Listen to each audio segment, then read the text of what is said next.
We have been talking about the reading comprehension pre-knowledge in our last classes, and I'm going to continue from where we left the last time. So we talked about the basic areas which are often seen in the reading comprehension, and sometimes we believe that, oh God, I don't like this area, I'm not so comfortable with this area.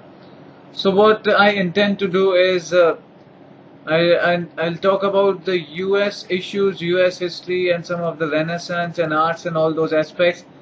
I got this info from Wikipedia and I'm still learning, so I'm not an expert. I am also not a native speaker, so this is just an information about what topics you can see and how actually to approach and learn different things. So it has always been about keen interest about that area. So if I can get you a motivation about all major areas of the GRE, maybe then you would be comfortable enough to be very keen and enthusiastic to read about that reading comprehension. The problem occurs because we are not so much motivated about reading that passage. If we can understand how that passage has got a lot of depth and which areas does it belongs to, how that study is important, and what is the depth and the understanding which is required. So if we can get a little bit of motivation about all favorite areas of the reading comprehension, maybe we can improve our chances to get a good score. So it has a practice for me to develop keen interest in the reading comprehension in the major areas, and I generally ask the students which area are you tough at, and I try to convince them on how that area is so special and what role does it play. And I try to make them read that area a lot so that they can remove their mental barriers and fears. So it's all about developing keen interest. It's all about developing interest in all major areas, and it's quite essential to understand that the reading comprehension are kind of condensed conclusion and abstract of that area. So it's quite interesting thing. So you have to be very motivated when you are doing that. So let's look at the broadest category. The reading comprehension could be of science, medicine, botany, zoology, chemistry, physics, geology, astronomy. So that's the science part.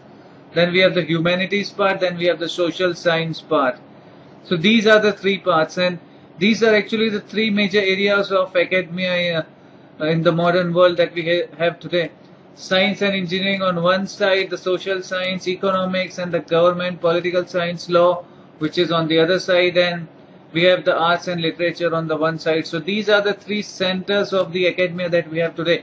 And if you are afraid to do reading comprehension or any of these areas, then you should try to get some motivation on that area. So in this class I'm going to talk about some of the areas of the social sciences, because that's the thing which bugs us, and I'm going to talk about a little bit about history, and I'm also going to talk about the humanities areas broadly, and I'll take you through some of the examples. And since I'm from India, and I never studied the US history, the US War of Independence, and when I get a reading comprehension of US War of Independence, it makes me mad because I don't know the characters. I don't know who was US fighting for his independence. I don't know who helped them. So that creates a problem for every of the student who is giving the GRE or any exam in the US, that they don't have a basic idea about all these subjects. So these are the 27 major areas that we have been talking time and again in the last classes also.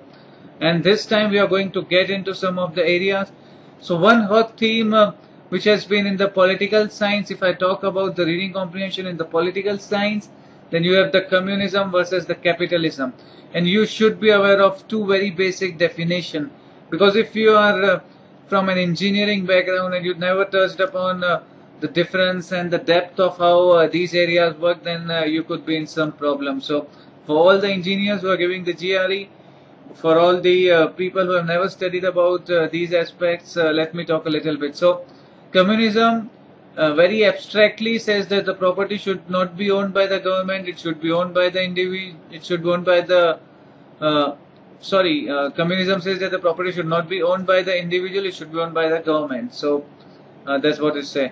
Now they say it because human greed is unending, and which makes humans to exploit other humans. So if the property belongs to the government, then this problem would go.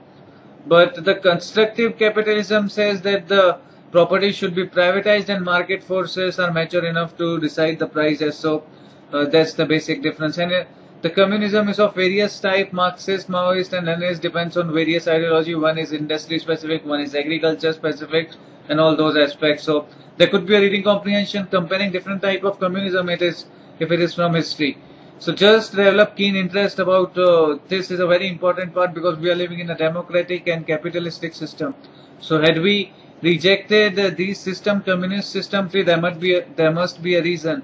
So just develop a keen motivation so that when you get an RC of this subject, you are motivated and you understand, oh, I want to know why and how these things were going, and I have got some basic ideas and I'm still looking for answers, and maybe with the very basic idea of the subject, this RC would be fun to read. Alright, the next RC could be about the Cold War, the USSR versus the USA, about how the war was going, what were the tensions. Then it could be before the Cold War, when Stalin was using the USSR and the atrocities committed under his rule. So these could be areas which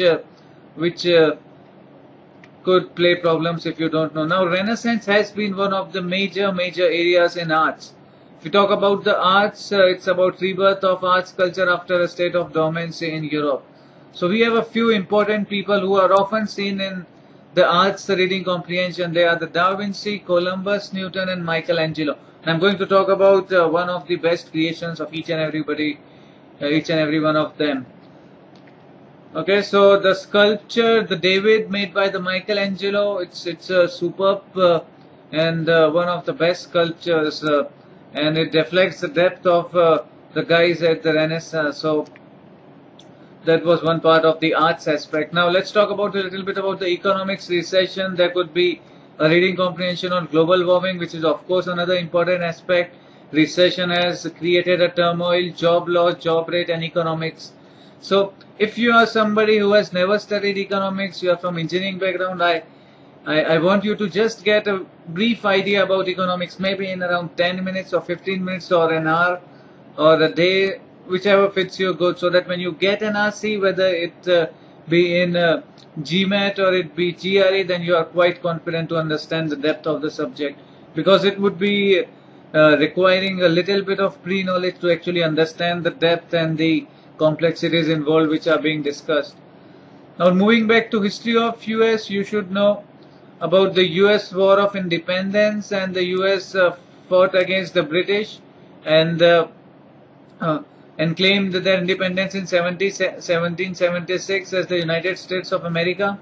You should also know about who discovered America. So it was Christopher Columbus who reached Puerto Rico in November 19, 1493. So this is a little bit about US history. It's always recommended that you read a little bit more about how economy was going on in the first few years. I believe you can cover this in a very short time, maybe in around half an hour or so. You can just read down what was going on in the history, and you can develop a keen interest so that when you get an RC on US history, you are comfortable enough. Let us talk about the other major areas in especially biology. It has been evolution. And how has human evolved? It could be from natural selection or genetical shift, which has been the two major theories in the evolution. And the guys who have been working are Charles Darwin and Alfred Wallace. These scientists had been great men. So they talked about a lot of things, mutation and molecular evolution, whether the genes are changing with time or the molecules, or I don't know what is exactly going on. I'm not from biology. So it's another quite interesting area if I were to read it. So maybe I'll take a class on each of these area, and I can take an RC from the big book or somewhere, and I can compare them. So I'll try to do that in the next class, that when I talk about evolution, I'll take a real RC of the big book on the evolution, and we'll critically analyze it on how our pre-knowledge and our basic idea of the subject helps us. So then we have the feminism. It has three waves. The first wave was for the suffrage, and the second wave was in the 1964 legal and social equality, and the third wave is about complete equality for women. So it's another important aspect and a complex aspect also, because some people say that giving 100% equality to women would create problems in the family structure, raising of kids and all those aspects. So it has to be dealt with a lot of care and maturity, and it should be done in a way which respects feelings of women. So that's one part. The next part is the US role in World War I, World War II. It's a very important aspect. So you should know why US got into World War I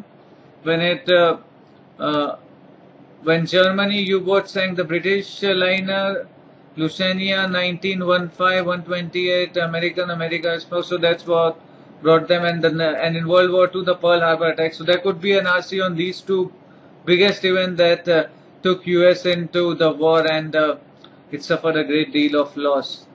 Then we have a little bit about anthropology, the US Civil War. Now you should know very little basic about US Civil War, which could be an area of the RC. So it was a war between the northern and the southern states, and it was on the issue of abolition of slavery, where the southern states did not abolish slavery. So they found their own confederation and Confederate States of America, and that's when things became worse, and the North finally won the war. So this is something about the US Civil War, and we don't have time here to talk in very details about the US Civil War. Maybe you can look at another presentation of around half an hour on this subject. Then the US War of Independence. US began its rebellion against the British rule in 1775 and proclaimed independence in 1776 as the United States of America.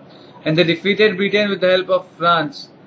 And so that's how they got their independence, the USA. And you should know a little bit about this great revolution. And slavery in US, it's another important area that you must understand. You can just go around and read on Wikipedia. Now let's talk about some of the greatest poet ever in the history of humanity. That's Milton. He has written that Paradise Lost, about how actually the interpretation and in a more detailed way about how the Adam and Eve ate the apple and they lost the paradise and they were sent to earth, and all those aspects. It's quite interesting, and it has got a lot of depth and interpretation. So he was during the period of Renaissance, and you can check the details out. So this was all about a little bit about the pre-knowledge to motivate you to read about arts. This David statue was made by Michelangelo. It's a Renaissance art. Then we have Leonardo da Vinci, Vitruvian Man. We often say this, and this Mona Lisa, Last Supper, and Vitruvian Man. They are the three best Leonardo da Vinci examples and the best artistic creation, and they were actually the best at those ages. So you can check these things out to get a motivation about art, and the reference is Wikipedia. So you can check down the subjects which you are afraid of. If you have any problems, then you can of course email me or drop a comment. So thank you for watching this video, and best of luck for your exam, guys.